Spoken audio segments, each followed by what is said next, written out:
blackberries, everything is lush this year. In fact, we're seeing a massive production. With blackberries, which, by the way, are my natural barbed wire around the property, impassable barbed wire. I wouldn't, if you threw somebody in the stuff, they'd be screaming to get out. And, in fact, trying to get out would be a misery.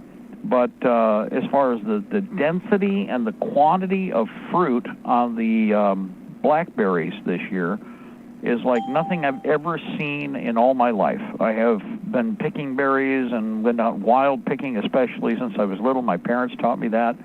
They grew up in the Depression, so knowing where all the free food was, it was just one of those, habit continued things, which is good because it's helped me a lot. I learned lessons. But the blackberries this year are phenomenal. I just picked 1.5 gallons in a very, very short period of time in the areas that I can access. And like I said, some of the blackberry patches are impassable. And you can just see these beautiful, lush pieces of fruit. You just can't get to them. We're talking berries the size of your thumb, okay? And I picked many, many of them, though. So it's a good season for food production. You all need to be focusing on that. Mason jars have been bought off the shelf in force. Everybody is taking seriously mason jars. They're not being bought for hobby craft. They're being bought for canning. We get a caller. I heard a voice there. Who do we have? Yeah, just unless I'm wrong, I'm on Libertytreeradio and it isn't playing. The little thing's just spinning. So I went to the feeds were down. Give it a little bit of time. They're restarting as we speak. Okay. We just did an update on this for people that are calling in, and I know we have a lot of people that are calling in right now. YouTube should be coming back up right now. The My Radio stream and the Sam Cloud should be up and running. Just didn't know if you knew. So. No, appreciate the call. Thank you. Yep. And again, YouTube should be pulling back. In fact, keep testing it because it should eventually lock in, and that's why I was kind of covering some of the other topics I wanted to touch on that are just local issues. Again, food production should be a priority. We've done many, many gallons of jellies, berry jellies this year. Wild grapes are on the horizon, and elderberries. Medicinal for elderberries, guys, they are a prime on the market, and this year we're going to have a surfeit. We are going to have a mass quantity. The biggest thing is trying to get to them fast enough because they turn quick. They're a soft berry. And it's one of those things where you got to get out there and do it. You got to stay at it and task at it and enforce. And drying them or canning them, we do, of course, elderberry jelly and elderberry pie fillings for the later in the winter. You just put it into juice jelly kind of form, and then you process it the rest of the way later. So food production, as far as the sweets go, the sweet end, which is really a great pick-me-up for the winter months, is a double plus good thing right now. And I cannot complain. The only thing is just time. It takes time. I had to be out there through the middle of the day and got sweating my hind end off because it's 95 degrees out there. On the other hand, got to go out and do that. It's good for the body anyway. Pushes out all the other poisons, too, and I actually feel better. A little bit of a rest, getting the cool from that, and it needed to be done. You got to press the system to stay healthy.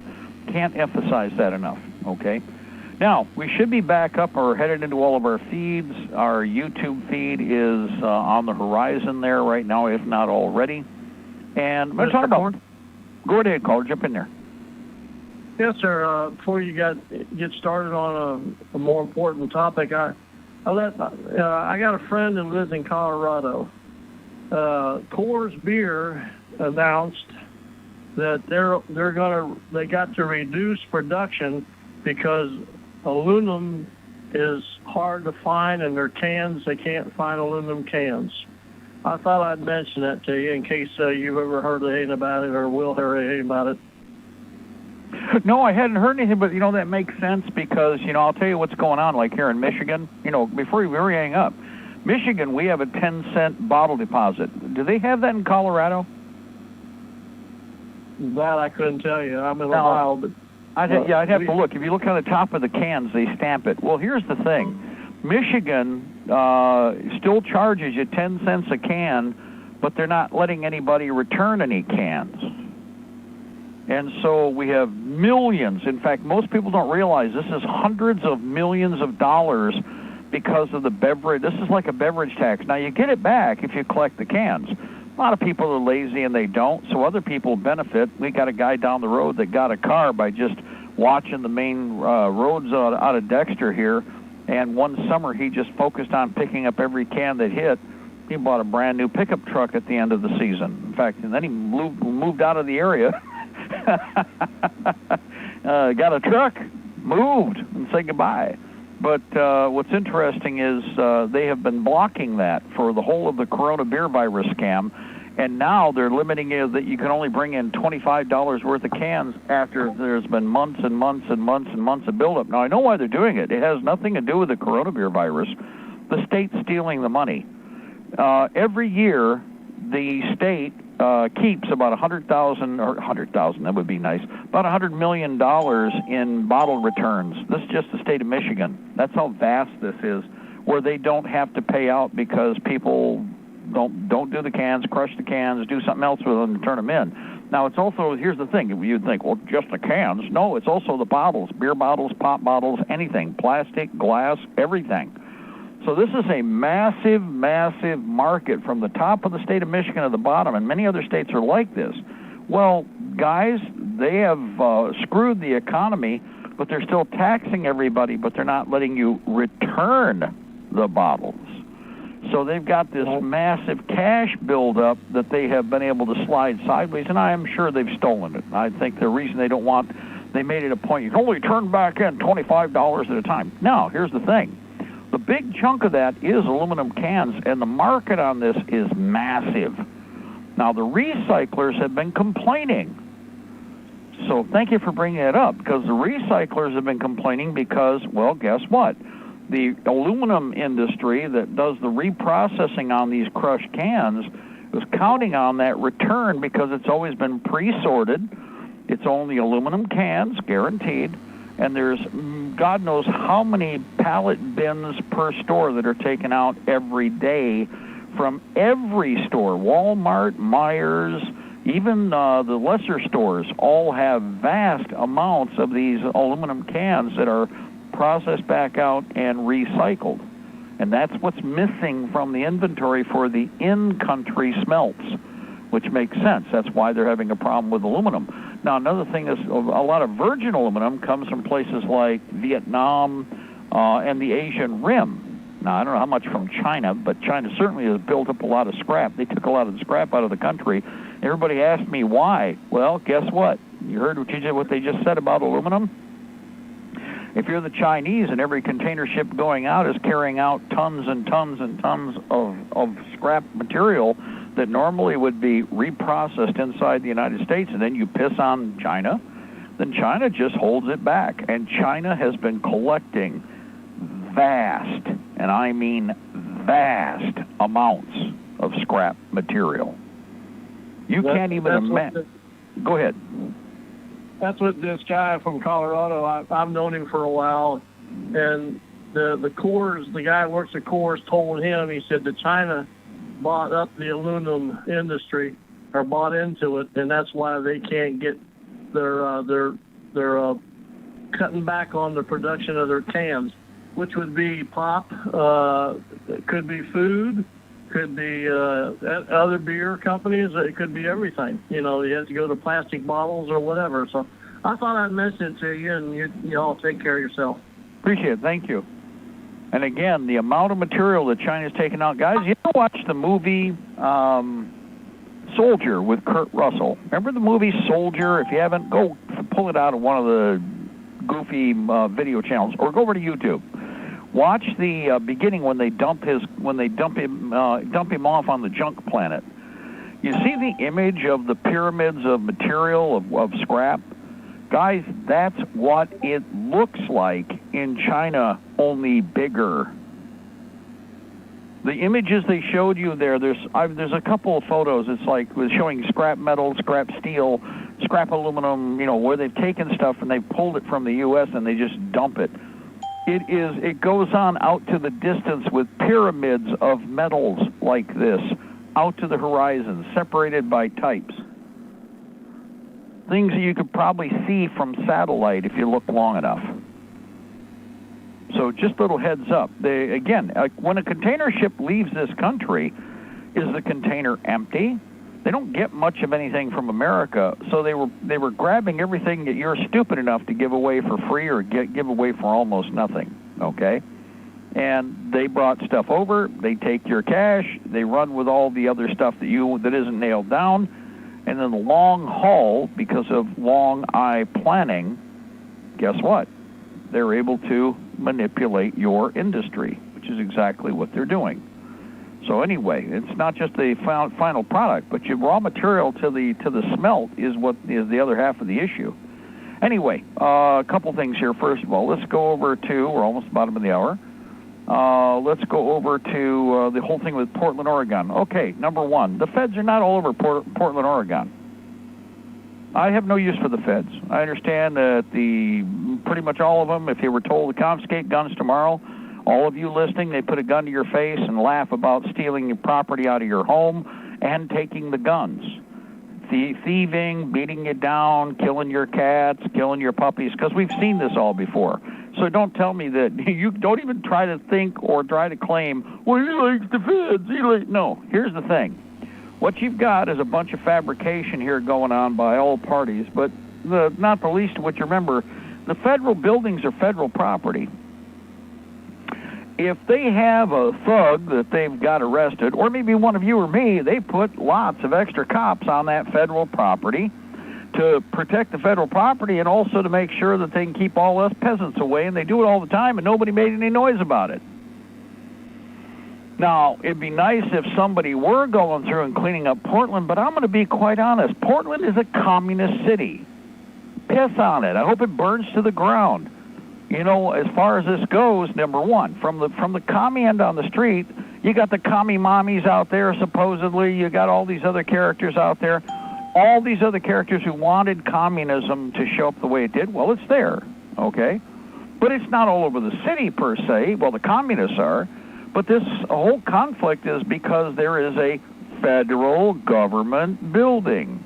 That federal government building has been there for a very long time, and most every city that's a major city has a lot of different federal government buildings. The courthouses, needless to say, are going to probably be the best protected.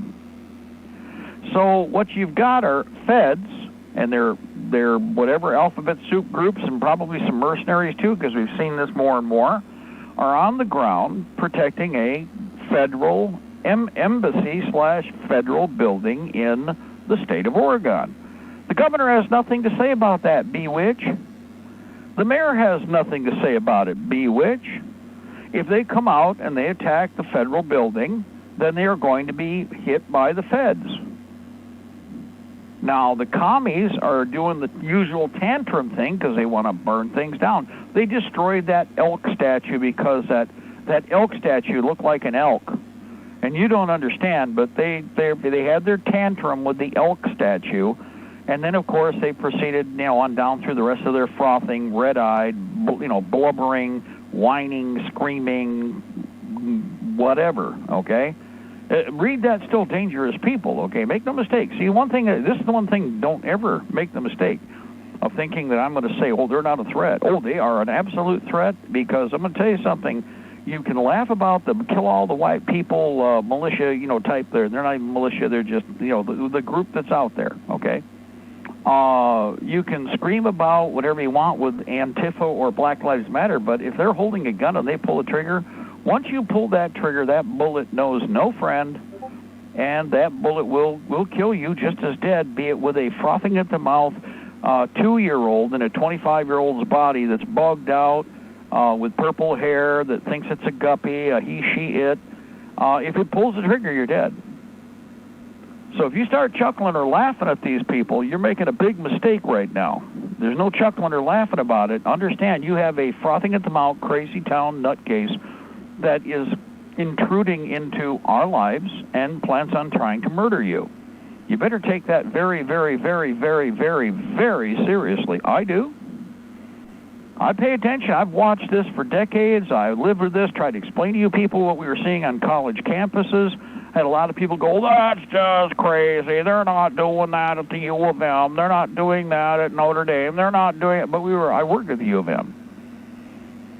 Well, it's vomiting out onto the street with the worst of the worst case scenarios that we can imagine. But as far as this battle in Oregon goes, I hope that both sides kill each other. I hope that Antifa / Black Lives Matter burns down Portland. I don't have a problem with that.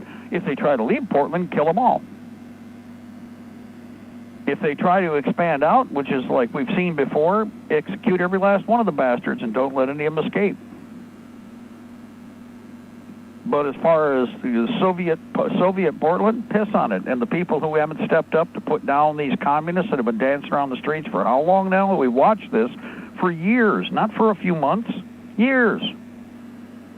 So piss on Portland. I hope the feds gun their ass down. I hope that they go crazy and start gunning the feds down. Why? Because neither one of those groups, that's not my circus, and those aren't my monkeys. Does everybody understand that? I've had people going, oh, the feds are... Who cares?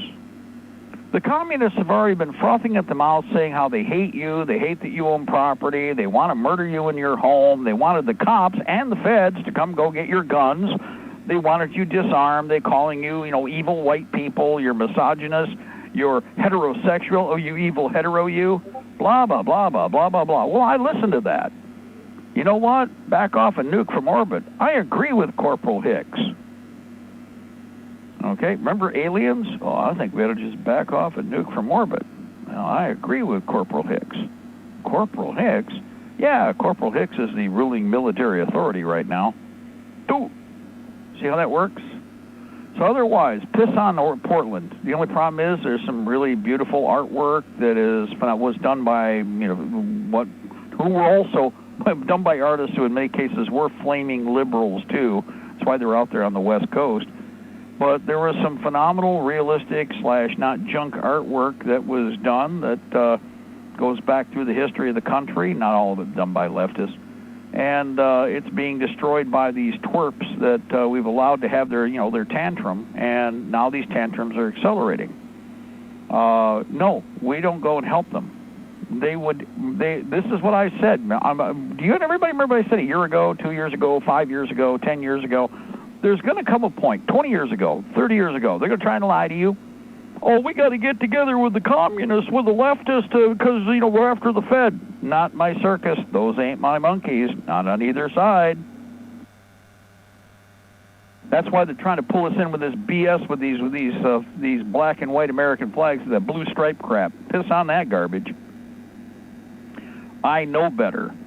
Those characters, and that's where all these, pro-gun people, we're with the cops. And then the cops slip around and are told that it's time for them to go confiscate the guns. Are you still with the cops? Hello, we've watched this for decades. How could you be so stupid? Step back and walk away from the schizophrenia, okay? Love me, love my dogma, and what about my schizophrenia, too? You're kind of Twilight Zone there. So the feds are doing what the feds should do with regard to protecting federal property. I'm just surprised and of course they have started to accelerate.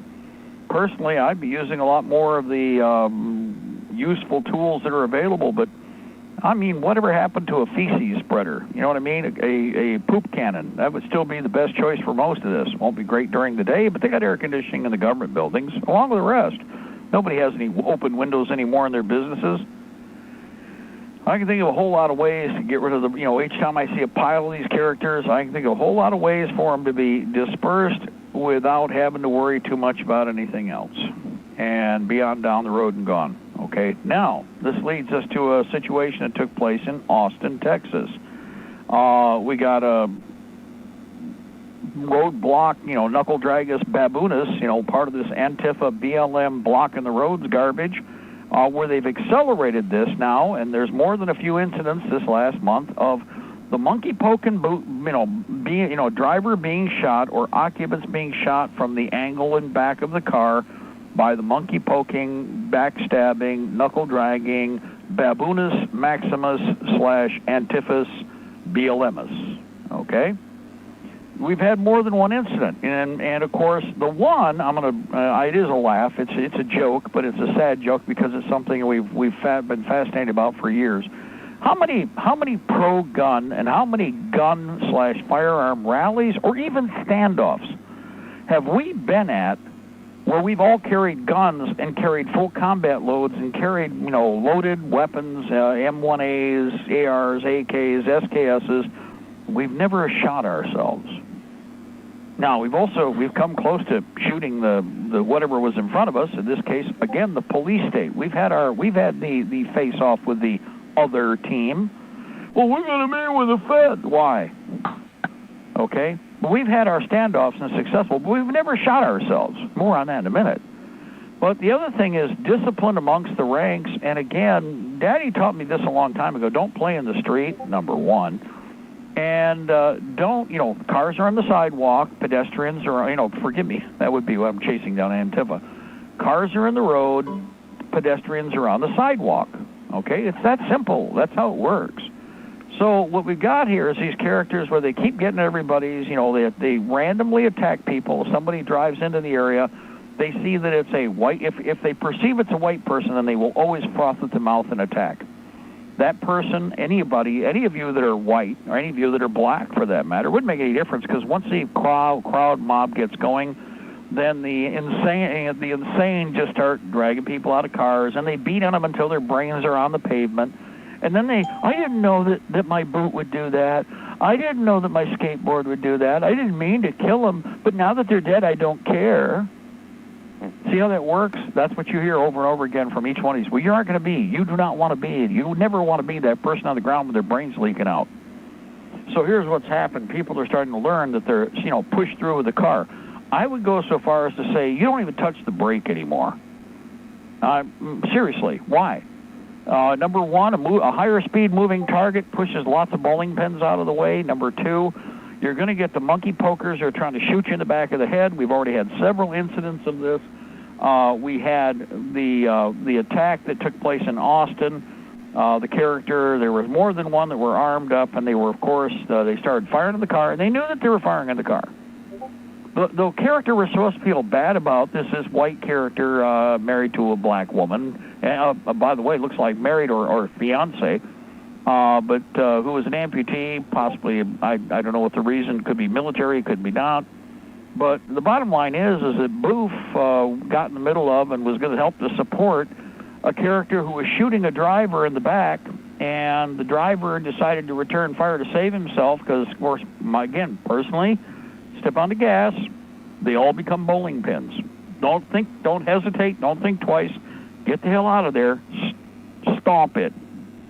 Why? Well, otherwise you're going to end up, if you get out of there with the car, it's obvious there is more than enough demonstration of all the kinds of wicked things that have been done to people, but you don't even slow down. If you get caught in it, you can't afford to be in the kill zone. Why? Well, again, just what I said, kill zone. The character started shooting from the monkey poking angle on the drivers. The driver returned fire. It turns out there were two characters. The other one that got shot is the one who had his AK up. And the driver decided that, well, it looks like everybody's joining in this game. And as he brought the AK up, he got popped too, and that's the one that died. Good. I don't have any problem with that. Good. See, this is where we're in that quasi period where you have to save your life. Now, first of all, I go so far as to say there's very little in most cities today that I have any interest in. I've got a city that's relatively close here, and I don't bother going to it for anything because there's just too many frothing at the mouth stupids. Too many idiots, too many incompetents. You don't know where you're going to run into them, so why bother with them? Take your money and spend it where you have friendlies. Why are you taking it someplace where you have idiots? Do not take your money to the big city. Why? Don't go to the big city. I mean, if you're taking money from them, do it. But don't spend any money there. And again, it's like sorting in a raid. You go in with what you need. You go to where you need to be. You only go to where you need to be. If you got to work somewhere, that's your palace for the day. If you got a construction site, a work site, that's your fortress for the day. You don't go anywhere else. You don't go out to eat somewhere nearby, bring your food. You'd be foolish to do otherwise. The more Soviet the city. If you were going to Portland, You make sure that you carry everything with you. You don't stop anywhere else to buy anything. You don't want to give any money to the communist city anyway. You don't want to give it to their businesses. Stay away from the cities. Go in, take their money, carry it away with you, and leave. Earn your time. Get your paycheck in the end of the week, end of the month, every 2 weeks, whatever it is.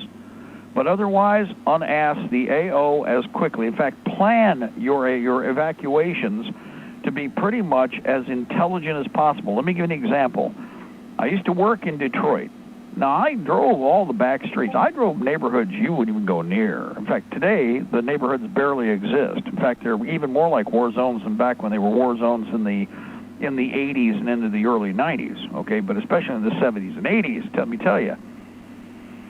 So, with this being the case, even then, you plan primary multi-lane roads. Why? Well, I used to drive a big old Buick Electra 225 or as big-ass a vehicle as I could going in there. Well, it's not very efficient for gas. No, but it's 3 tons of steel that run over your ass, and that was the first thing to remember. Your car is a weapon. So you go in, you get to where you're going, you park your ass, you take care of what you got to do, you deal with it for however many hours you're going to be there. They want to pay you extra to be there longer, fine. Then you leave. And you leave by the most expeditious route that will get you away from people, and even plan that out. Now, that may not save you, because look at the monkeys, look at the baboons, for instance, in St. Louis. I mean, they literally, if you were stuck going downtown, you were screwed. And that would be a death zone, especially with the monkey, the knuckle-dragging, cliff apes and monkey poker types. They're going along, and, oh, there's a white family. We're going to harass them in their car. Oh, and we'll bust your car up, too. So you're losing money. Why are you going there? Leave there. Do not go there. Don't they have wraparounds? And, of course, that's what eventually the monkey pokers have to do. They have to go farther out away to follow the traffic because people aren't coming to the inner city. This is what happened in Atlanta. When people weren't coming to the inner target zone, and everybody, all that's left are the knuckle-dragus baboonus of whatever kind. I don't care what color they are. The bottom line is that they were busy homified, doing each other, and then they're looking for business because, well, nobody's coming in to deliver, so they got to go farther out to find a truck to hijack or people to steal from. So each of the progressive wraparounds of the city become the first one closest to the center becomes the first kill zone. The old wraparound, the old circle, and then they go to the next one, and they got to go farther out. The trucks are not going to the inner; they're trying to get around the city. It's a big pimple in the middle of the road network, and it screws with them because if they go near it, they become a target of opportunity. Many drivers quietly, for instance, are avoiding Indianapolis or avoiding Chicago by going completely around out into the boondocks, like a lot of the old drivers did to avoid the way stations. They're now doing it to avoid the knuckle-dragus baboonus that are going to be near any of these cities, especially if you've only got so many hours to drive and you got to go somewhere. They're already geared like that now. They're not. Everybody's paying as much attention to where are the cliff apes and where are the monkey poker, crazy towns, and they're avoiding them. And there's no discussion on this. I'm just speaking the obvious because it's already known in the industry. Now, on top of that, we've got like this situation here in Austin. You're a regular driver. Well, you think you're going to be around in your community. Your community isn't yours anymore. It's being occupied by the communists. The cops have been told to do little or nothing. Even in the less quote-unquote progressive, they're all politicized. Okay? And they're all going to fail you. Now, once you defend yourself, then they're really going to, I'm sorry. I know you're a taxpayer, and I know you didn't plan on doing it, but now I got to bust you, and I'm going to have to do all of these things to you because, so they're not with you either. And whatever order they're followed to screw you, they're going to screw you. So this is why leave. Don't go near these places. Now, in Colorado, near Aurora, we had another incident, and this is the one in Austin, Texas. The white baboonus that did this, got shot. I don't feel sorry for him at all. Everybody's trying to do different. Oh, we know the guy is. Oh, the poor guy. What do you mean, poor guy? I don't care about him at all. First of all, when we've had protests, we know this is what's amazing. We had protests with how many people with guns in Richmond? Now, granted, I'm going to say this is the other reason that your enemy laughs, the government enemy.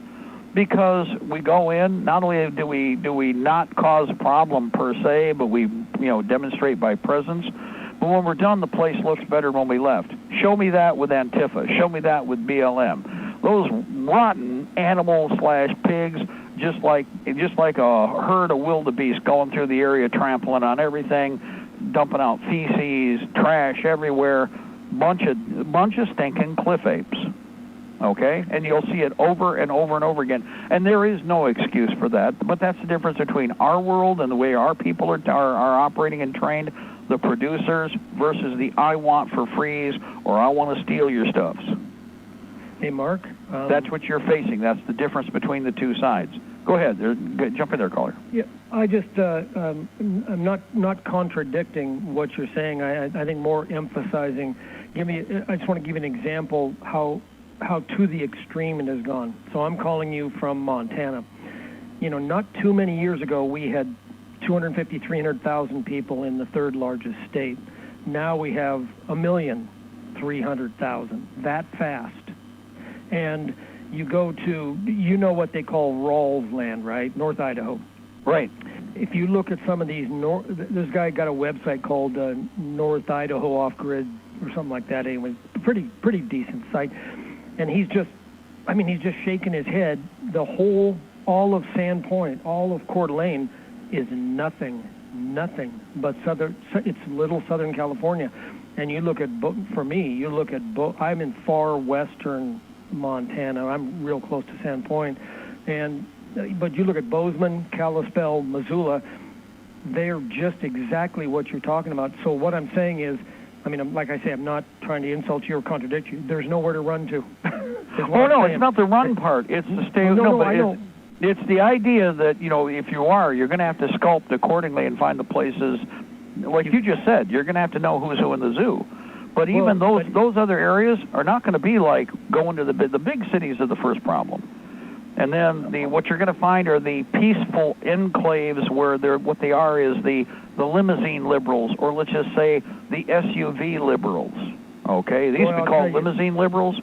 Yeah. All of the characters that espouse all this crap don't live in this crap. In fact, one of the few that did, I got to admit this, the couple that pulled out the AR and the pistol, they're both leftists. They really are. What are they famous for? They're both two leftist lawyers who help black people file charges on cops. And they won't change. They won't change. Oh, they're making money in hand over fist because they know the system. They didn't make their money by not knowing how to file all of the bills and do all the filings for litigation, and they've got their litigation ally lawyers. Yeah. Think about it. But the thing is that's an example of where that's one of the few where they actually went back into the city and they figured they're going to have their little colony, and then they'd be overlording the rest of the peasants. Well, they have been. Yeah. Well, the point I was going to make is that you can't. I didn't want other listeners that don't pay that much attention to think, heck, we're good and safe out here, because you are absolutely not. In the little town, Thompson Falls, near here, I went into we're talking tiny town, tiny. Not for here, but it's tiny. There's only a couple thousand people. And you walk in the door for 4 months, nobody here talks about the coronavirus, nobody wears masks, nothing. We have it's a democratic state. It's a union because of the mines, it used to be, but still a democratic state. The governor says, mandate. And every single cowboy is wearing a mask. All of a sudden, because they're not cowboys, because they're not Montanans. And I walk in, I don't, and a couple of my friends don't. I walked in, I'm the only person without a mask, and this fat woman from the grocery store just unloads on me like I'm in these videos from South L.A.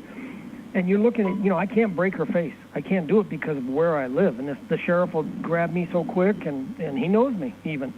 But what I'm saying is it's got to hold. It has got to hold. And everybody, you better start paying attention, because it's right down to us, even out here, way remote, way out here. Hey, buddy, it's North Country Off Grid. Yeah. And my town is 175 people. Yeah. No, I know. Yeah. Well, the difference is, these are all areas. What's happened is, but what have I said before on the air here? What you have are all these shitbirds Yeah. And then what they did is they were in California, where this is the second wave. We discussed this in the 90s. It happened in the 90s, exactly like it's happening right now. Okay, the shitbirds kept peeing in the pool and dropping Baby Ruth bars with nice little chunks of peanuts, floating around in the pool until they couldn't stand the pool anymore. Now, did they learn any lesson? Well, no, because they don't believe they need to. They can just go from one place to the next where all the producers have been, and they flit in, and these feces birds go from pool to pool to pool and bring their crazy town with them. In the past, go ahead. The principle of not learning anything is now, after these last 20 years, has filtered down to their children. So their children think they can walk around with an AK and point it at somebody, and there's no consequences. Right. Well, part of that is also not. Again, it's all movie cycle. Everything I'm watching here, it's all movie cycle, movie conditioning. I'll get off and let you do your show. I just wanted to bring that up. That it's no good, no better out here in the remote than it is. Well, what you have to do is you're going to have to find out where you have to make your own piece of real estate. This is something we've talked about before, and unfortunately, they came in with money. That's what happened in the 90s. Yeah. No, I've been here all my life, and it's gone. It does not exist anymore. So, okay, goodbye. Very good. Thank you. Real quick, now I want to touch on the other one in Colorado near Aurora with the Polish firing squad. Now, they're trying not to cover this. In fact, by comparison, we're hearing about the shooting of the Peckerwood in Austin, Texas, which I don't feel bad about at all. All of these characters. They would laugh about you being dead. Why are you concerned about them dying? Seriously, I won't even think twice. I can eat a sandwich while watching them bleed to death. Why? Because they would with you. Okay? It's that simple. You better start thinking you're at war. You are at war. Okay? Once the shooting starts, it's going to be a lot easier. Really will. However, the shooting has started. That diversion you are trying to ignore is the attack you have been expecting. So anyway, on the expressway here, over the last few days, we had the Polish firing squad, the Antifa, Black Lives Matter, mostly white people, obviously leftist/panty waist, out there on the expressway, and they had blocked part of the road. They had already physically attacked. It looks to be a middle-aged SUV Jeep, Wagoneer / not the old Wagoneer, but in wagon, station wagon type. Don't think like Jeep CJ. And it was actually a pretty unique green, which really jumps out at me. That's the first thing about the video that I noticed. And what happens is they were being attacked. If everybody doesn't understand this, the front left tire of the vehicle, in the videos that you will see, most of them that they're allowing to stay up, the Jeep is going through this big, long gauntlet where these knuckle draggers and baboonuses are along either side of the road. You've already heard gunfire. Well, the gunfire was because the Jeep, like I told you before, is trying to leave, and the monkey pokers, the leftist, backstabbing monkey pokers, are trying to shoot the driver and the occupants in the head, from behind, classic monkey poker / typical. The guy steps on the gas. The front left tire is already pretty well down. It's already been stabbed, gashed, whatever. The bullet wouldn't do that. Okay, bullets don't do that like a movie. You're going to get a progressive air leak. It's going to be fast, but it's amazing how self-sealing tires are with bullets passing through a tire, unless it's a 40 millimeter or 50 caliber round. And even there with a 50, it's amazing what tires will do. If you haven't shot enough of them, I have. I'm always fascinated. I always look at, what is the condition, what happens. But anyway, the vehicle moves on, and there's a bunch of screaming and thrashing. Well, turns out that the Antifa, Black Lives Matter, knuckle dragus baboonist who was shooting wasn't thinking about the backstop, and the backstop was the many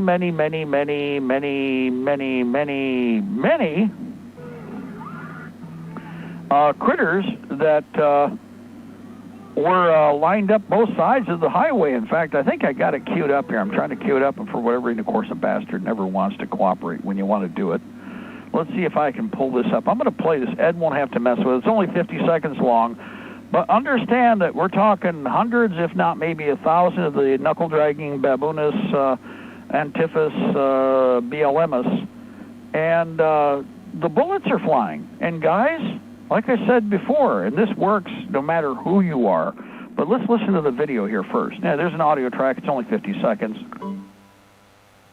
Yeah. What was that?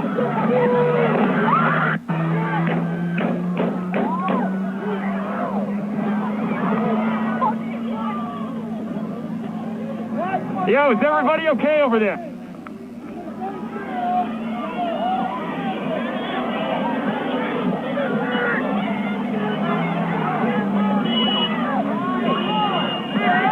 Holy shit. There's a conflict, excuse me.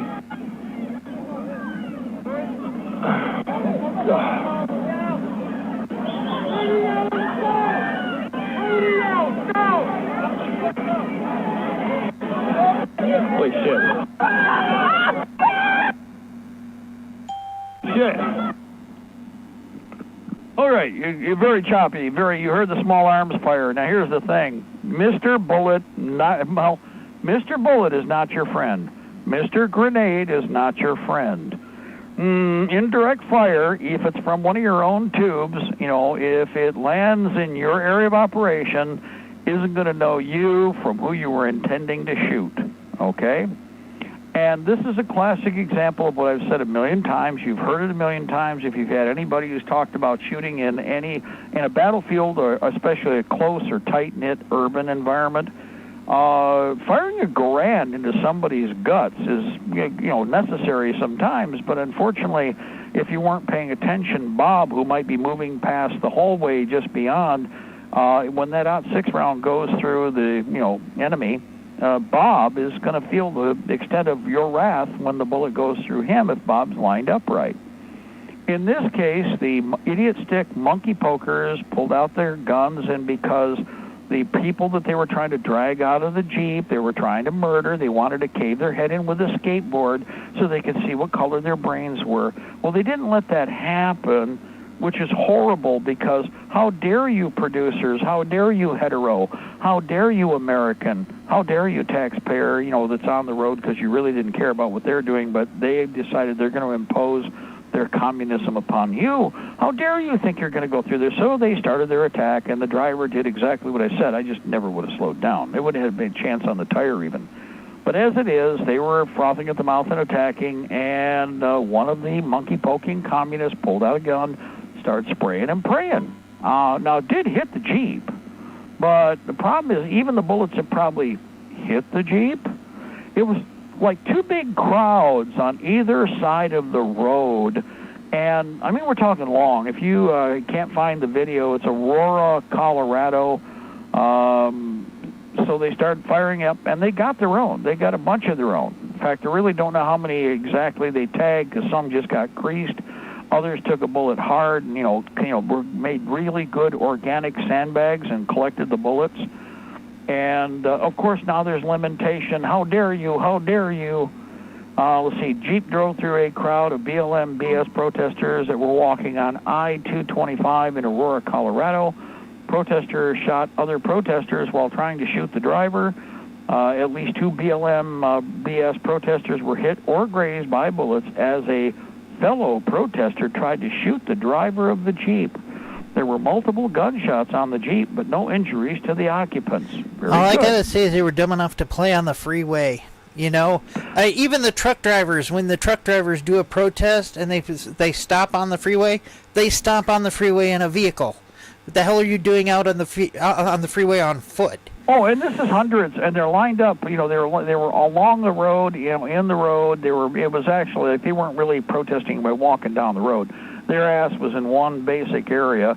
They were on both sides of the freeway, plus blocking the freeway, and it looks like they had vehicles that they actually had of their own to make a better roadblock. And with people with enough history of what was going on, the only thing I would disagree with is don't even hit the brakes anymore. People go down like bowling pins. You hear the snap and crack. You're going to get some gore on the windshield. Big deal. Who cares? You do not want to be executed on the road because you were going to see your grandma, you were going to visit your friends, you were going fishing, you were going whatever, and all of these frothing, crazy town loons that are there, these cupcakes, Remember, they're mindless drones. They are mindless, frothing at the mouth drones. Don't even think twice about having to put them down, because given the opportunity, they will just keep monkey poking, and they see, damage is cumulative. I've also mentioned this many times. And again, I'm going to remind you that, even as militia, guys, wear knee and elbow pads. Start wearing armor. You better get used to wearing it. Why? Well, it's not all the injury you're going to take on the battlefield from gunfire and the enemy. It's all garbage you do where you're not paying attention. You're tired. You're fatigued. You're hot. It's 95 degrees. You run your knee into something. Oh, you didn't realize you probably chipped a bone, cracked something, maybe messed up cartilage. Guess what? Those boo-boos are protected. Wear good boots. Make sure they're boots that will allow you to flex, but give you good ankle support. That's why you should wear full combat boots, not tennis shoes. Make sure that you've got elbow pads, knee pads, body armor. We've talked about a million times. You can get stab level 1, which actually now, I got to take that back. There's some stuff that's claimed to be level 3. I've watched some of the tests. They thought they were going to tear through the stuff. They didn't. Even if it basically is like level 2, 3, the stuff for $60, $70, and it's China. For $60 to $70, it's a hell of a lot better than your bare butt hanging in the breeze. Okay? But as it is, cumulative damage, when these monkey pokers do this, well, I only hit him 6 times and kicked him in the head. Well, I only kicked him in the back of the neck 4 times. Well, I only crushed his ankle while he's jumping up and down and broke his leg. Well, I only times 100 animals that are brainless. You are dealing with idiots. You are dealing with incompetence. You are dealing with wicked. You are dealing with criminal. Hey, Mark. That's how you better be thinking about your enemy. Go ahead, caller, jump in there. It'd probably be wise to wear a cup, too. Well, you know what? I'm going to point that, as long as we're on that, that subject. And again, I've pointed out drivers need to be armored. If you're going to go so far, yes, you should. You really should. But let's go one step farther. If you go over to Sportsman's Guide, okay, and I've already bought some, already have them distributed, going to pick up some more pretty soon. They've got British groin armor. It covers your bottom end, and the price is right. About $44, maybe $45 right now. And it's British surplus, okay? In fact, it's in multicam. Woo, boy, it's in multicam. Like anybody staring at my butt? Okay. Oh, look, you have very fashionable multicam on your ass. Yes, I know. It's only the finest British manufactured multicam butt covering. Okay, and I got groin covering too. Are you staring at my crotch? Yeah, because it's multicam and it's just drawing my attention. Don't you know? Well, it's multicam, which is nice. Okay, so the big thing is it'll go along with any of your woodland ammo. Let's see, blast. Hey, Mark, I'm staring at the clock. You're at the top, buddy. Oh, yeah, we got to get out. Oh, my goodness, we're past. Well, we started late. So here's what we're going to do, guys. I'm going to pull that up while we're taking a break. But good point. Again, wear a cup, wear armor, elbow and knee armor. Guys, you're not getting any younger. In fact, if you're older, you definitely need this because you're going to miscalculate. You're going to make mistakes. But guess what? If you're younger, you're going to miscalculate and make mistakes. When you do, we're going to save your elbows and knees so you're going to be able to fight better when you're older, because this fight's never going to stop. You're always going to be resisting one tyrant or another, and you're going to be defending yourself. You also got to work for a living when we're done with all this, because we're the producers. God bless our republic.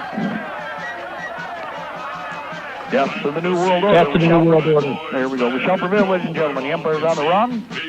We are on the march, both day and night. We'll get out of the way for a minute here. I'll look that up and make sure I give you the numbers. But guys, for everybody, pay attention to these incidents. You're now seeing, again, you're getting shot from behind. The monkey pokers are doing this, and wait till they got the old, like I said, so I call it monkey poking. So you can't be sure where it's going to come from. They'll shoot you, stab you, beat you, and then the old mob does the same thing and helps and pitches in, and then you're dead. We'll be back in a little bit here, second hour coming up. It is Monday, and it's hot outside. It's Michigan summer. We all need to prepare ourselves. You might have the food, water, gold, and silver, but ask yourself, are you truly prepared? That's why you need to visit MaineMilitary.com. MaineMilitary.com carries everything you need. Gas masks, fire starter kits, high-capacity magazines, chemical suits, military surplus items, and much more. Do you own a firearm? MaineMilitary.com has a large selection of pistols and rifles suited for your needs. Are your local stores sold out of ammunition? Call or visit them today for prices on hard-to-find ammo and bulk ammo orders. You don't need to worry about having a military surplus store in your area because MaineMilitary.com is the only store you'll ever need, all from the comfort of your computer. Visit them online today at MaineMilitary.com. That's Maine, like the state, military.com. Liberty's Guardian, Guns and Ammunition, a family-owned business located in the heart of Ohio's hunting country. Let us help you find the right shotgun or rifle for you. Or if you're looking for a pistol or concealed carry, we have a nice selection of compact and subcompact pistols for that too. Check out our website at www.libertiesguardian.com. That website again is www.libertiesguardian.com. Go to the website and check out our selection today. Join Mark and Todd for Weapons Wednesday, where you'll learn how to use everything from your bare hands to your average AR-15. The 12-gauge autoloader. Sure. The 45 long slide. Yep. With laser sighting. You betcha. The Uzi 9mm. Yes, sir. Phased plasma rifle in a 40-watt range. What are you, crazy? Wrong. Okay. We'll talk about that too. So whatever question you have about whatever weapon you have, call Mark and Don on Weapons Wednesday. And remember, your mind is your first best weapon.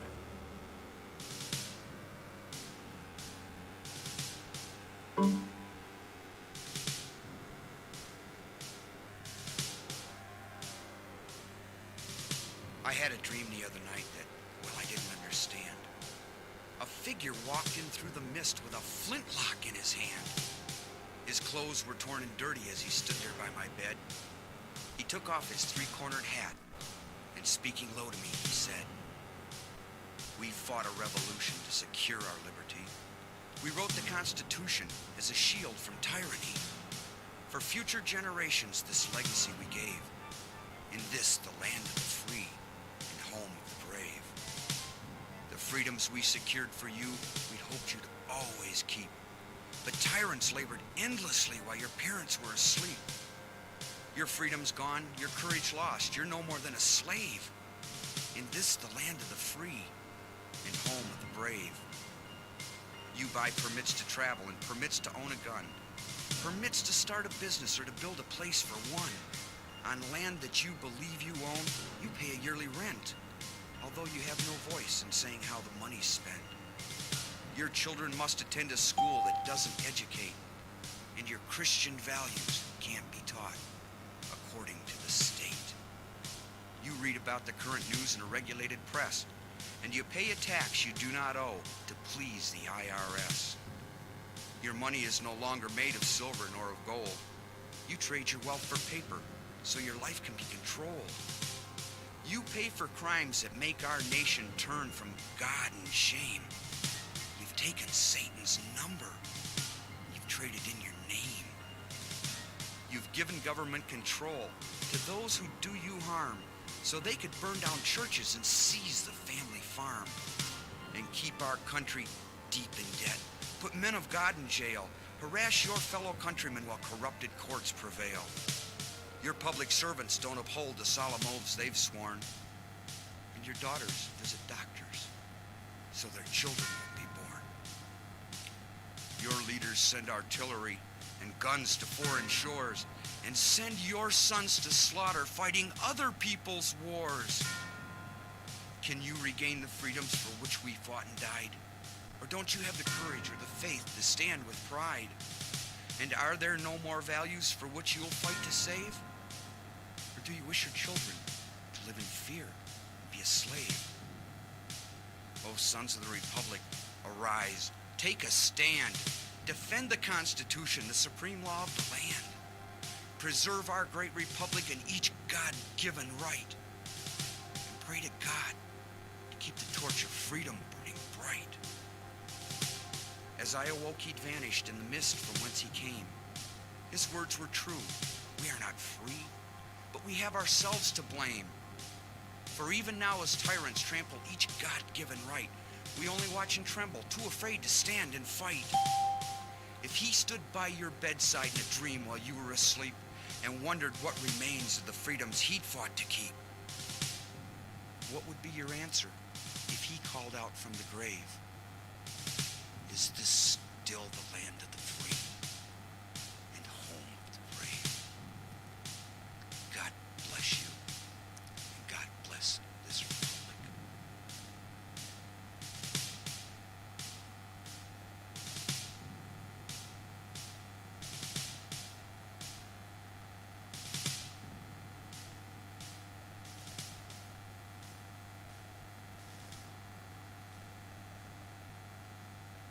And good afternoon, ladies and gentlemen. This is the second hour of the afternoon intelligence report. I'm Mark Corky. One day closer to victory for all of our brothers and sisters, both on and behind the lines in occupied territories, southwest, east, northeast, and south. Ladies and gentlemen, you are listening to us on Libertytreeradio.4mg.com, IndianaFreedomTalkRadio.com in memoriam. We miss you, Spike. And we are on AM and FM micro stations, AM and FM conventional stations, Liberty Tree Radio channel on YouTube, and CB base stations, along with Ultra Net Hallmark and Golden Spike Technologies east and west of the Mississippi, along with Alaska. Good afternoon to all of our friends out there listening to us. Again, also 95.5 FM, a new string of micro FM rebroadcasting units located here in the middle of Michigan. 95.5 FM, want to say hi. And we appreciate you guys rebroadcasting us. Thank you very much. Elvis has not left the building. We are still going to be up for another hour here. Anyway, today's date, it is, well, first of all, it's Monday. It's 27th of July. It is the 12th year of open Fabian Socialist and Soviet Socialist occupation of America with a K, 2020 Old Earth calendar, 2020 Dance of Swords. It is 6:14 p.m. Eastern Standard Time, and we are off. Away we go. A lot more going on. However, I was going to try and point you towards those military armored underpants that everybody I told you to get. Well, it looks like you did. British military surplus blast shorts with Kevlar. Registered trademark, of course. Like new. I'm going to tell you they were brand new. The ones that we picked up, they were brand new. Wish I'd gotten more because they're gone. I doubt that they'll get more. I really do. If they do, they'll be sucked up as quick as they disappear, as they show up. But there's not that much of the lower armor out there, and the price for about $44, I think, $40 and some odd cents at the low point. Then it went back up in price because, well, hey, the stuff was selling, and so they could charge more, guys. That happens. I've warned you about this a million times. Well, it'll be there because, no, it won't. Surplus. And there's a lot of people out here, and if everybody gets an interest, well, look what happened with toilet paper. Do you remember? Yeah, should have to. Anyway. So, as it is, there are other armor solutions out there. But they're fewer and far between because everybody is picking them up. I would remind you that even shock armor, what do I mean by shock armor? Well, football armor, but there's also a lot of under padding armor. A lot of people aren't doing that, but let me give you a little hint. Have you seen what it looks like to get hit with just rubber bullets out there? You see any of the pictures? One of you guys sent me an image, and it doesn't surprise me. I've seen it before up close and personal with people. You get hit with a bullet either with Kevlar on, or you get hit with a rubber bullet and you do or don't have armor on. You don't have armor on, you're going to feel it. And this female who thought, well, I'm just going to dance out in front of them and wiggle my butt, and yep, and they did. She wiggled her butt, and they laced her hind end with about 15 rounds. It looks like she got hit from either a, shotgun. If it was, everybody fired on her. She was the center of attention because the rounds came in from all directions. but each one of the dimple points about the size of your thumb in the middle, and then, of course, the bruising about 4 inches in all directions. Now, when you're younger, that's not as much of a problem, but it still could be lethal if you're not careful. Blood clots are blood clots. Let me point something out. This person wasn't a spring chicken and was out there dancing the dance without any body armor or protection on at all, and blood clots will catch up with you. Everything can catch up with you. It's a roll of the dice when you decide to start getting, taking battle damage. And I will remind you, battle damage that's cumulative is especially a problem. It's like, how many hits did that person take? I didn't bother to count them all, but it was a bunch. And that's cumulative damage. Now, there's a bunch of junk out there that's not that expensive that is useful. Example, you got paintball, Empire BT bulletproof paintball body armor, okay, chest protector. It's body armor. It's not bulletproof. Don't you ever and please don't put words in my mouth. That stupid person sitting next to you, Bob, who just opened his face, he's stupid. Listen, dumbass. Okay, here's what I'm talking about. You put this underneath the other armor you're wearing, and you dissipate the energy that much more efficiently. And since you're going to wear something under the armor anyway, why not put something under there that's padded? It really helps. Not only that, it helps with shock armor. Body armor itself helps too, a lot. If you're out there bebopping around and you drop down, I used to do this all the time because you're wearing Kevlar all the time. You can roll around and bounce quite well off stuff, but having a little more shock armor means that basic rule of equal opportunity force projection, like billiard balls. Well, if you hit this ball and you hit the other one with the other ball, you end up with the ball projecting at the same velocity. Oh, yeah, that's right. Same is true with concussive energy moving through objects. So any kind of bounce armor that you can buy. And by the way, there's cross-country bike armor. I thoroughly believe, and the more I've watched, I've just been trying to figure out, is anybody making Kevlar spine armor, as in laminate plate? Actually, here's what's funny. You see it in the Klingons in Star Trek. Yeah, I know it's a movie, but it actually is a pretty smart idea, because that is the weak point. Your spine is the weak point. For all of you, I don't care who you are. Knees are bad enough. Oh, man, I've watched people go down. You might as well kick them in the crotch. And I've seen a few people that, got jammed in the crotch with some pretty horrific stuff. But the knee will do the exact same thing. Okay, so body armor is a really big plus, even if it's bouncy armor. Even if that's all you can wear. Okay, it's just like a helmet. Yeah, I don't need a helmet. I'm going to wear a soft cover. I don't wear a helmet or a hat because I got to look cool. I saw it in the movies. My dashing hairstyle has to be seen. Okay? Well, that's not what it's about. But a helmet, I don't care what it is, bike helmet, hockey helmet, steel helmet, Kevlar helmet, bounces better off that bridge of the exit to the APC where you missed it. You jacked your head open, it's going to take about 12, 14 stitches. Or you run into that branch at 3 o'clock in the morning you didn't see because it's just so pitch black like we had last night away from here with the mugginess and humidity that even with the night vision, I was working with the night vision last night, and with the humidity and the rise off the ground, you've got all kinds of interruption. Well, it's also true with your natural night vision. And if you're wearing technology and you didn't see that bar, that piece of pipe, that whatever, boo! You're down for the count, and I don't want to have to carry your sorry hind end. Probably have to anyway. And I wear soft covers, and I wear hats. I wear boonie hats. I've got patrol hats. I've got everything you can imagine.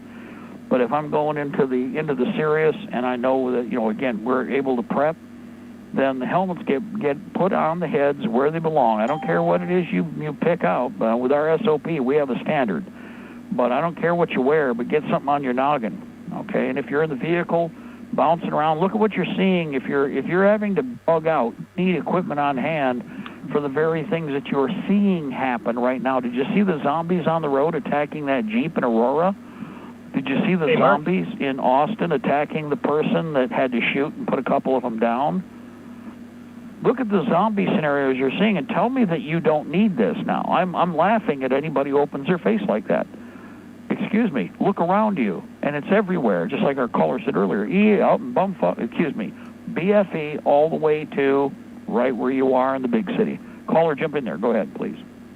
Hey, Mark, this is Carl in Virginia. Just to add to what you're saying about body armor protecting you, not just against incoming enemy rounds, but I think it was in about early 2003, the Marine Corps mandated that anytime you move a military vehicle, whether a Humvee or 5-ton or 7-ton or a tank or anything, doesn't matter what it is, you have to wear a flak jacket and your Kevlar helmet.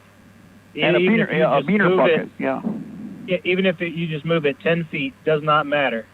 You have to be wearing, God forbid, you get caught in the Marine Corps right now driving a Humvee without a flak jacket and Kevlar helmet, you will be, they will NJP you. Well, what's funny is the armor is excessive, but it is still a good thing because you never know what somebody else is going to do. And I will point out that body armor in car wrecks, I've been in bouncers when we've been defending ourselves. And a couple of times, like I said, I went sideways inside a vehicle. I won't say any more than that. But I went sideways, and I'm going to tell you, I thudded up against at probably about 55, 60 miles an hour, thudded sideways into the rider's side of the compartment. And it's just because we just couldn't control what was happening. Centrifugal force is a bugger. But you know what? The Kevlar meant I just went thud instead of crunkle. Okay? I was holding on to equipment. I really couldn't grab myself. Neither could the other 2 or 3 people behind me. But we were in the middle of something that was quite energetic, and the Kevlar made a big difference. Yep, that's why the Marine Corps mandated that. And, hey, it makes sense. They want to protect their, investment as far as personnel goes. But it's also a good habit to be in. But, that's why they did it. It doesn't have anything to do with incoming rounds. It's just in case there's a rollover or accident or whatever, the Marines are going to be better protected. When I was in active duty, the first 3 casualties were? When I was in active duty, the first 3 casualties I experienced, falling out of a deuce and a half and bouncing the bean on the side of the deuce on the way down, not me, somebody else, jumping up in the back of the deuce and a half and rolling around with a bunch of military bunk beds and snapping a guy's leg because he stuck his leg in there and they were bebopping with the truck across one of the compounds there at Fort Benning. And the load shifted, and, the leg was not as tough as those steel tubes that were shifting back and forth like a bunch of scissors. And then the third one was, once again, beaner time. They were jumping into an APC. Everybody was in a hurry, and rather than stop, put your gear on, square everything away, the guy going inbound miscalculated that head hatch on the 113. Oh, man, plowed his head. Oh, I could see some almost skull there on that one. And in each one, it was just either armor or the one with the bed. I don't know what you could do there than keep your legs out of the moving cargo, right? Stay away from stuff you can't trust that Bob stacked. But in every case, something probably could have been done better, but especially armor between you or the stuff you had in your hands, which you didn't put on, would have saved you from a whole lot of pain. Oh, it still would have jarred you, but it would have been nothing like I said, about 14, 15 stitches. And of course, then the head wrap for the next several days because, it peeled everything quite nicely the way he hit going in. I mean, he just didn't even think about breaking. That's a stupid way to get wounded in a combat zone. Yeah, and it doesn't mean it won't happen anyway. It's just that we can reduce it because you're going to get religion. Okay, the religion of protect my ass. Okay, that's what you all should be thinking about. We have simple solutions. We've been looking at this for the longest time, and I've already got a bunch of it because I've got we've got one son's working on armor, on steel armor. And one of the things I've been experimenting with for years, and I got 2 sets of it. One of them I just kind of gave up on because it's not the right material. But taking the football heavy Kevlar armor, I've been trying to find more of the Kevlar. Hell, if they keep going with the sports, we'll be able to get all the professional stuff for free almost because nobody's going to want to have anything to do with the bend the knee or grovel on your belly junk.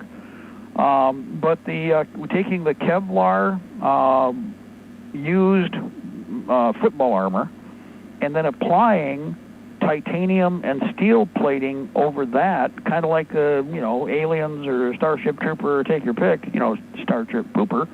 But it would work.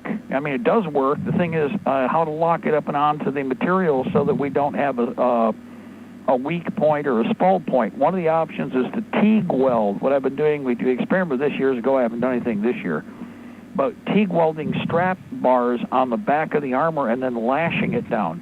That way there's no weak point or vulnerable, rivet point on the through the armor that can be followed as a path of least resistance. However, the probability is so low of a direct hit, or you're rolling the dice, that the rivet system, to me, would make more sense, or the screw system, a double-face screw system would make more sense for being fast and would allow you to actually upgrade and create little, demi-tank armor to go over top of all the other junk you've got. And what I would do with this is use it for just exactly that, kind of like Battletech. The way to do it is you add the armor over top of the existing plate carriers and whatever, and the idea is to keep it lighter. That's why I mentioned titanium. Our biggest problem is that one of our titanium sources has been folded into another company, and they're not selling to the general public like they were. So we're trying to work with another titanium company so that we can roll, bend, plate, whatever we're going to do, and then scale it, overlap it. It's got to be able to flex. And you can add so much junk, you might as well not even be there because you can be just so, too slow, be a target. And that's the other thing about this is balancing it out. Like I said, drivers are moving because think of the driver as the brain of the vehicle. Literally everything the vehicle does is dictated by the driver. Why I've told you people a million times, the driver gets the helmet. If you've got one helmet, the driver gets the helmet. If you've got body armor, it goes on the driver first. Okay, why? Well, if the vehicle stops, look at all these incidents on the road that you have seen in the last month, and 2 months, and 3 months. This is not going away. It's just a matter of time with the numbers going up before you are going to be in one of these. Now, before that happens, the idea is, like I've been saying earlier, first of all, let's avoid by not doing business with.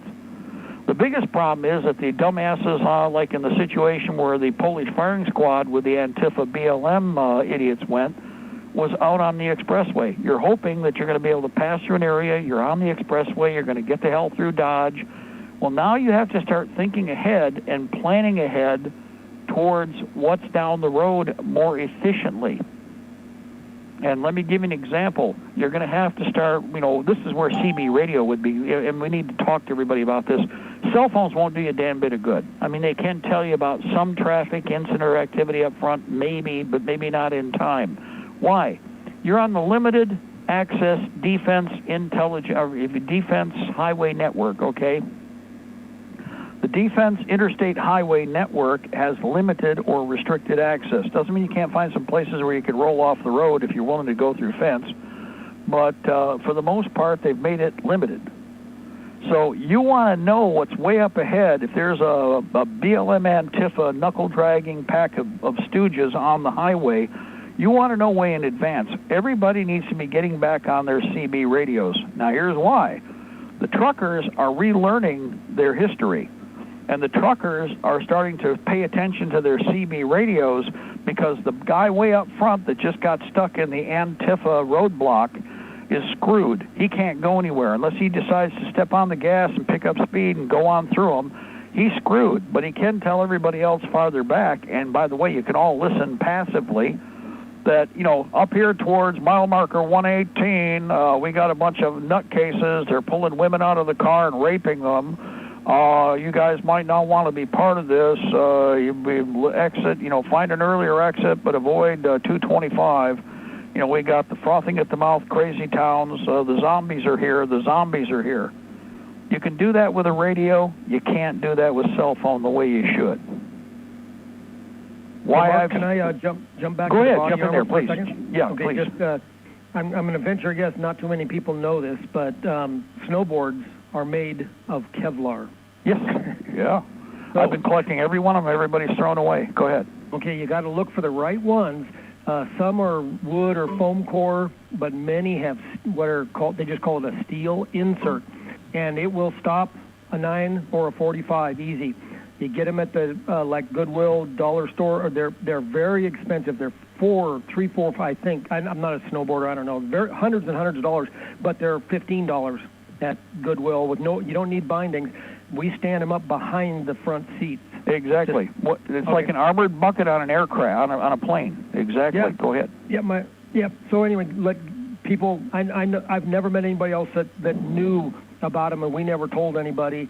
We're trying to pick up as many as we can. So now, just trying to share. It's getting close. So time everybody starts hitting the junk stores and grabbing all they can. So. Well, not only that, but even if they're fiberglass, those are a polyfiber resin. Okay. Yeah, they are. The old Kevlar, the old first laminate Kevlar, and the laminate flexible materials that were compressed are basically what those boards are made out of. So any of the boards would be good to reinforce or put as back panels or side panels, or for instance, some of the boards, they're curled left and right. They can be scaled, drag and scaled up the back of a seat horizontally. Yep. And what you've got, if you ever look at the pilot's armor, guys, the pilot sits in what really, although if you look, you've seen it, you probably didn't pay attention.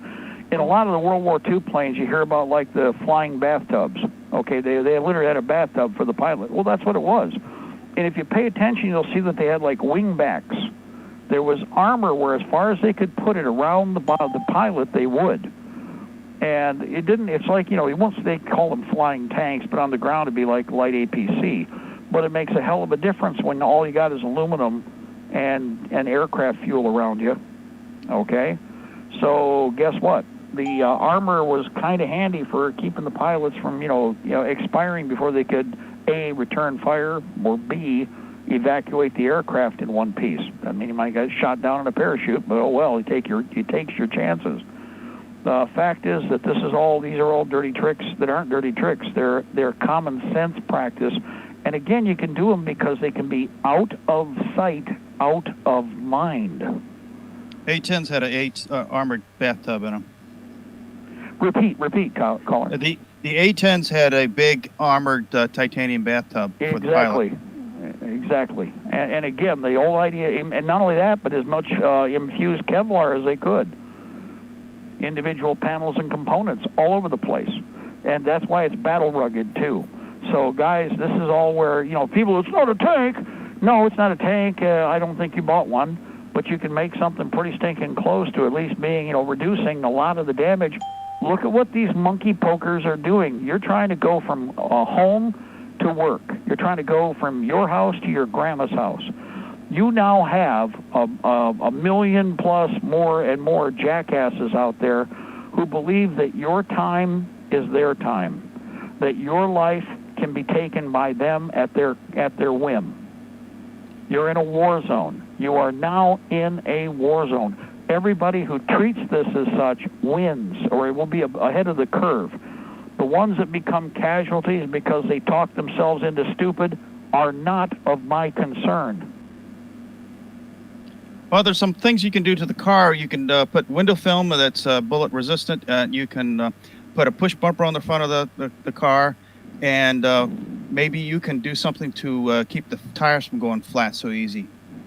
Actually, thank you for bringing it up. A cheap trick, which, by the way, for a poor man's limousine, you can pre-install run flat, or the tire plug. The run flat juice. One of the tricks for making up a hasty armored limousine, you do 3 or 4 cans. You drop the air, add the cans, bring the air up to spec, and then take the vehicle out and run it. And what this will do will distribute the material inside the tires, and a certain amount of it will sticky bond to the inside of the tire. However, it's still going to be liquid, so you got to remember you're going to feel a little difference in performance when you're using it with the tires. But if you have big trucks, that's one of the things, especially a lot of guys driving, like I drive SUVs and big trucks. I want to crush whatever's in front of me, and that's why I bought them. That's why we're running Suburbans. That's why we're running Silverados that are 2500s, and that's why they're heavier than when they started. I forgot to say, number 4 here in New York. Also, you could limit the window of shooting the tires by putting in the upper fender well block so that you can't only see the top of the tire, like a Kevlar top shield for the top half of the rim like of the tire. you used to see on a Hudson. Yes. And the Chevys, the old Chevys and Fords, look at the 50s. You'll see those. They used to be a bugger because you had to undo those to get to the tire to change it. But guess what? They were there to prevent road hazard and to make the car more aerodynamic back when those used to be installed. Good point. That will keep the engine also, and maybe the front engine well for being bullets coming through if you put a good block there above the top of the tire, so that part of the tire is sinking into the mud a little bit in the top half, which is easy to shoot at. Plus, people laying on the ground won't be able to get the area of vision of the lower tire area. But one other thing, I don't want you to change the channel here. Number 4 here, change the subject. I have an idea that might be expanded upon. Is the snowflakes don't want to know the truth. They don't want to learn anything, but they want to have fun. So what if we could try to steer the herd and tell everybody to dress up like it's Halloween? Don't tell them that the masks don't work. You can go out and buy these giant caveman beards off of Amazon, and because it is a mask, so you can call it a mask, and it's got a mustache, and they have Viking ones. So look on the Amazon and look at all the different we just changed the whole venue from having fun so that we're making fun of the enemy's mask policy by wearing other cartoonish masks, and maybe that would take on. That's an option. Some people have actually been doing that to a degree. The biggest problem is that they're kind of like they don't care whether or not we're, as long as we're following their order in some way, they consider that empowerment. Right. But the other thing is, without wearing a mask, you're also giving away your identity to be buggered with later for the camera. So by at least wearing something like a caveman face mask, you're making mockery of their information, and you're not reducing your air intake. And you can tell other people, hey, let's all have fun with this. Let's go buy Halloween masks. Since they want us to wear a mask, let's dress up. And I saw a Conehead from the Saturday Night Live for a top piece. I thought that would be pretty fun. We're from space here. We don't wear a mask or something. But anyhow, the idea was because I saw somebody that was attacked later by the mask police because they weren't wearing a mask because they're called mask deniers or whatever the heck they want to label them as. So instead of patriots giving up their facial identity, let's wear fake masks. And that's a way to give it to the man. Well, you know what? You get into something else. It would really be fun. There are a lot of silicone human. There's a couple companies out there, several, not a couple, that make human-looking masks. And what's funny is that they've made them with a variety of different contrivances for covering the lower part of the face, etc. And the big thing is the religion, this new communist religion of wearing the dog muzzle. It's doing something without wearing the dog muzzle, their dog muzzle, or what is within the spec, and then pressing them on it when the time comes. I think it would freak a lot of them out is if you actually are wearing a human mask over your face. Yes. I'm wearing a mask. You better look a little closer here, and then you virtually peel your head off. Yeah, at least the edge of it, because you don't want to give them your face because. Right. I'm just saying, like, if you want to really mess with their head, because otherwise, I'm going in. If I actually have to go in, I'm going in with a gas mask. That's what I do. And the Tuesday's reason, a Star Trek. You can't see who we are. And we've had one person that went in with a gas mask, and after being in the store for about 10 minutes, they asked him to leave. He was in one of the big chain stores because you're upsetting the customers. It's like, the customers are upsetting me, and you're not going to get me to leave. This is better equipment than any of you dumbasses are wearing. Why don't you just shut up and go over there in your corner? Well, if they say, why are you doing it, you say, well, because of the new Star Wars thing come out, we're all playing, getting ready for the Star Wars movies can be released, or whatever the new next big movie is. Oh, and then you want to have a Bane mask, and then you can talk like this all day. Yeah. Because your name is Bane. Remember Batman? Yeah. That would only be the other one, and be constantly, you're all stupid because you do not have, I was born in darkness. You're all stupid. Blah, blah, blah, blah, blah. You got to be ridiculing them in the process when you do it, too, and laughing at them. You really don't have any really good equipment, do you? You're on the cheap. I actually have been addressing that. A lot of people have been going into brain fart because everything they're doing is totally contrary to anybody who knows anything about PPE. First of all, everybody's using that same dirty rag day after day after day. Oh, eventually they're cleaning it. But if you go, you know what? Caller, let me point something out. This is something everybody needs to be thinking about, too. Before we had all the disposable Pampers type things, doctors used to have cloth head caps, which they still do, by the way. Some do, some don't. And then you had the cloth, face muzzle, okay, the dog muzzle. Now, guys, it was cloth, but you didn't use it more than once. Does everybody understand that? You know why they went to disposable? Because they calculated the cost of laundering to proper spec the cloth dog muzzles. And so they went to the paper dog muzzle because it was 1/4 the cost, and you obviously maintained the same policy for PPE with disposables as you would with cloth. The difference, you took the cloth one off, you put in a biohazard bucket for laundering, whereas instead you took the dog muzzle, the paper throwaway Pampers face pamper device, and you threw that in the dumpster. But you did it every time. Repeat, caller. Oh, he disappeared. Anyway. I thought it was muted. Anyhow, go ahead. There we go. Oh, okay. Anyway, the point is that with PPE equipment, they say, well, doctors and nurses do blah, blah, blah. Yep, and they use it once. And if you leave the operating room, you know what? One of the most common complaints from nurses are that doctors get, they figure they're gods, and they try to leave the operating room and then come back in without re-scrubbing. And what in other words, they're supposed to dump. If they walked out of the clean environment and they step out of the operating room, they don't get to walk back in. Whoa, stop right there. The chief nurses, that's their job, to keep an eye on the situation. No. New gown, new headgear, new face mask, now. So what we got is this dumbass lie situation out there, which really pisses me off to no end because, again, we had all these classes on PPE. We had all these classes on decontamination. We had all these classes on cross-contamination. For anybody out there in any of the industries, I want you to step back and think about that week's worth of OSHA mandatory upgrades in PPE technology and what you went through and what they told you, and then you look at what all these dumbasses are doing out there with their religion of lie. Because if they were serious, they'd be carrying a box around. They wouldn't take that snot rag and put it in their pocket. And again, I don't have a problem with the cloth ones because the cloth ones were used. But you better have a stack of them, about 40 or so. Why? Because you're only supposed to use it once. You're supposed to treat it like contaminated material. Everybody's telling you how it's so dangerous to be with the corona beer virus. Well, really? You know what out here on the road I'm finding right now, guys? You know what the most common debris we find on the road now? What do you think the most common piece of litter we're finding on the road is now?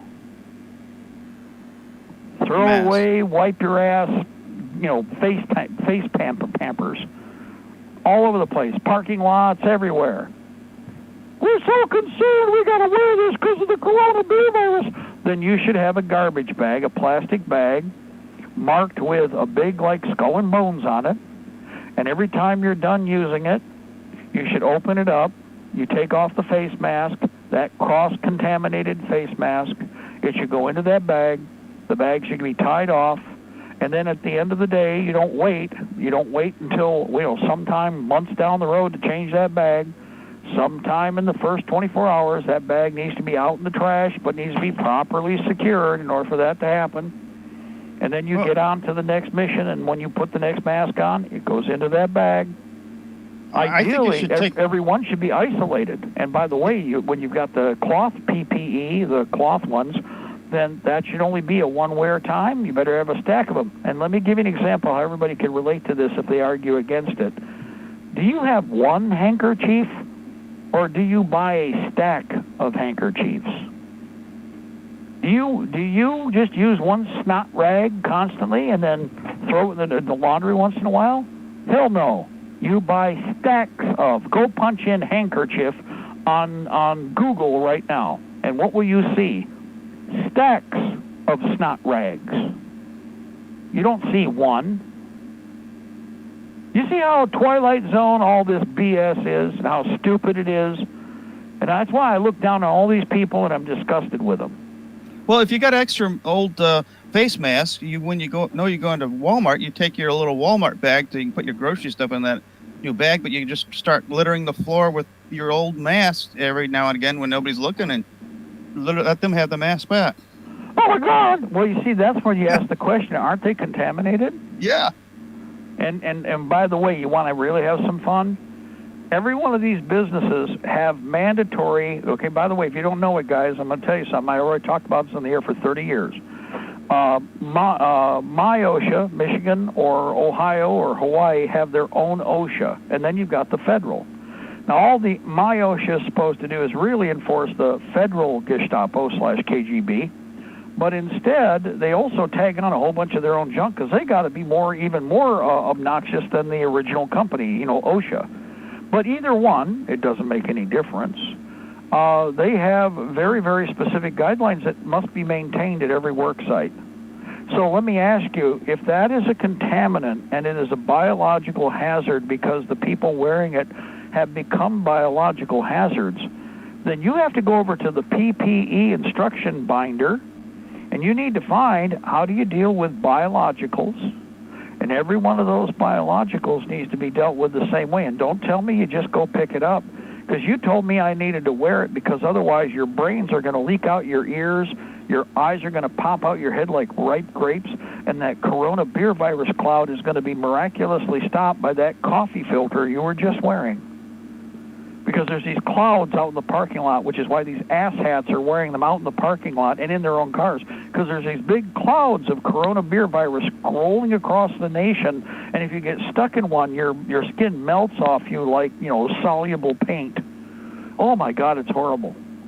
But it won't save you. The face mask won't save you from that, but you'll feel good because your face will be covered as you're dying from whatever. See how stupid that sounds? And how stupid it is? But in reality, there are guidelines for this. You don't just walk out and pick that up. Everybody's telling us that we're all going to die, we're going to blow up, explode, whatever, from corona beer virus. Well, then every one of those PPE instruments that they're wearing should be considered a high biological hazard. And they're not doing that. In fact, if you watch Fiachi / Dr. Kevorkian, where he got to go to a baseball game and sit there all by himself and laugh and put his little fingers together. Have you noticed that's the latest little scheming Burns thing that he does over and over again? Caller, have you noticed that? Yes.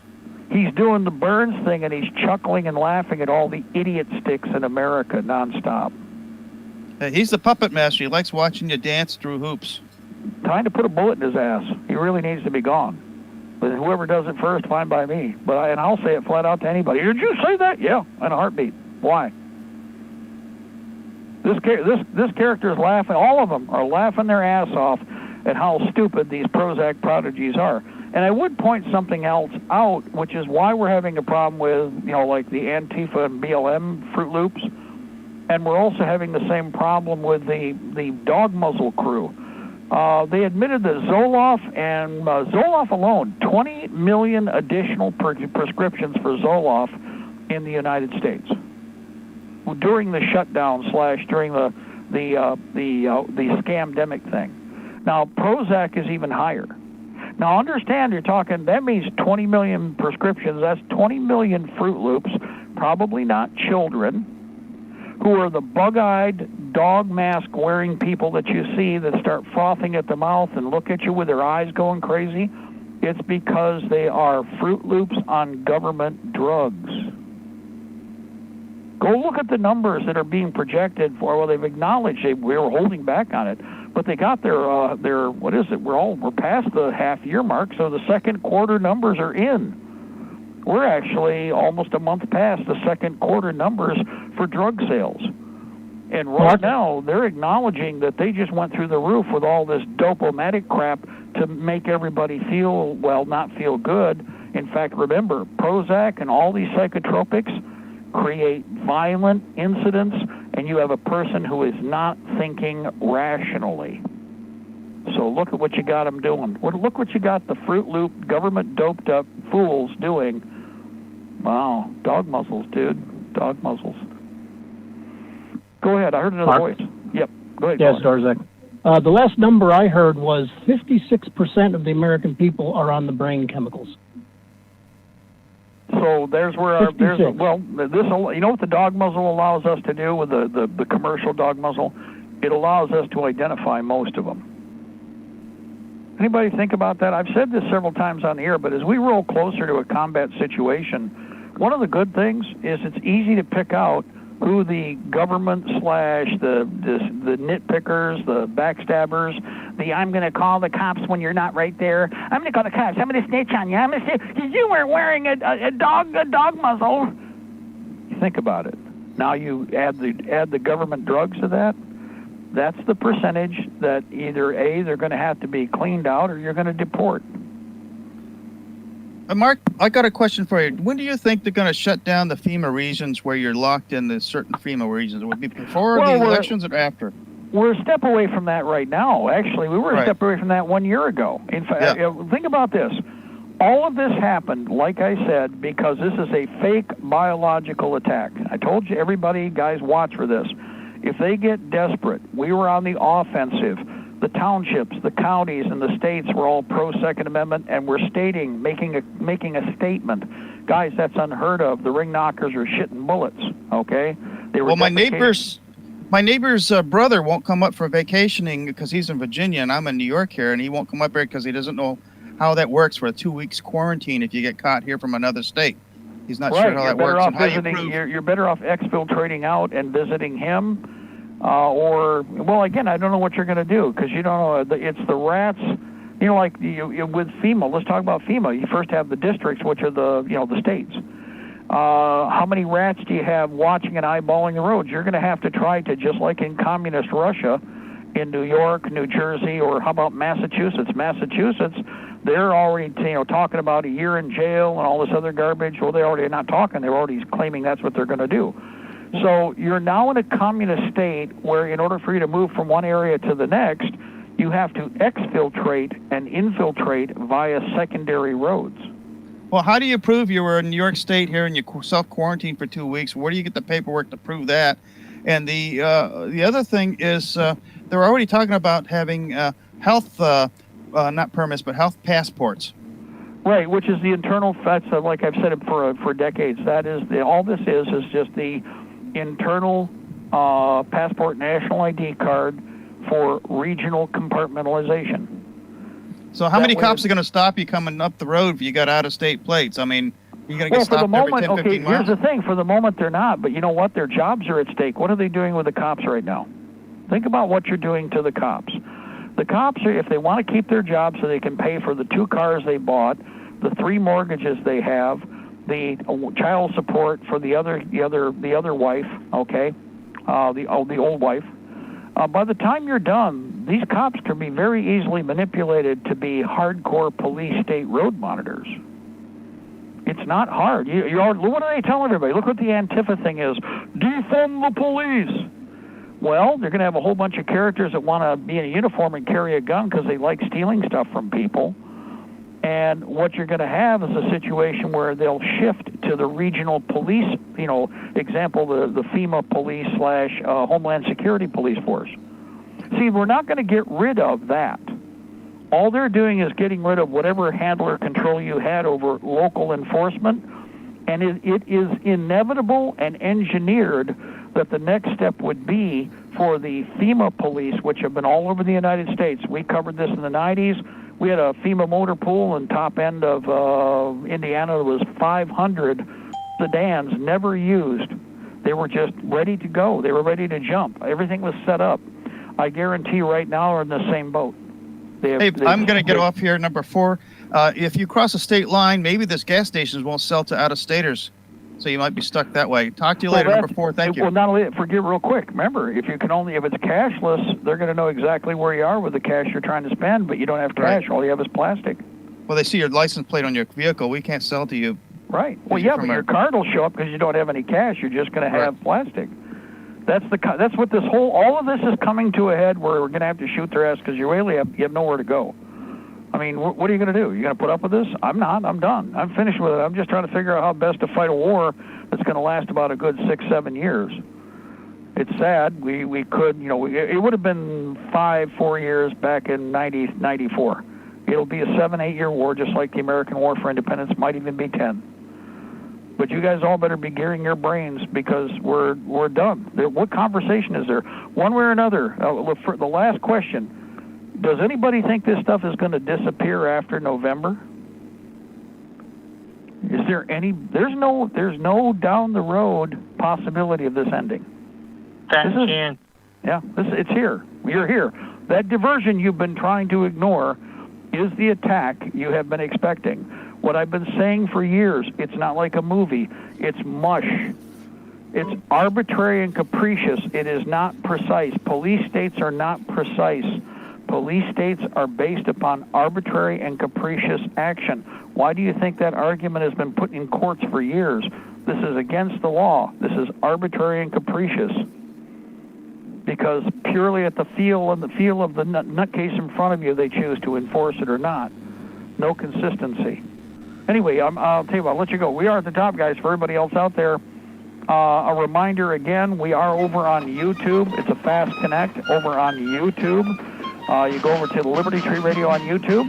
You'll notice we have a feed at the top of the page. All you do is punch it like you're listening to any video, and you're connected. And for a lot of you on the road, that might be safer. That's all I'm considering there. For a lot of you, it's safer than what you may be doing to try and hook up if you're trying to travel.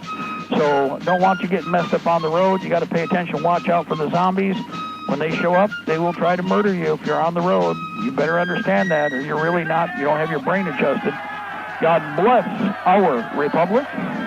Yes, the New World Order. We shall prevail, ladies and gentlemen. The empire is on the run. And we are on the march both day and night. Hoorah. Guys, thank you all for your input. I appreciate it. Again, we're bouncing back and forth because we have to. It's a big country, and there's a lot of garbage going on right now. Good questions and also good solutions. Guys, we've got to have answers. We can't just complain about the problems. We're fighting a war. It's going to be a war for independence. You're the people who are going to make it happen. God bless. Bye-bye. It's a tall old tree and a strong old tree. And we are the sons, yes, we are the sons of liberty. March along with the fight for boys. We were born forever free. Let's go pay the piper, boys, beneath the Liberty tree. It's a tall old tree and a strong old tree. And we are the sons, yes, we are the sons of liberty. Pay the price they're asking, boys. Always pay the tyrant's fee. Never give up the struggle.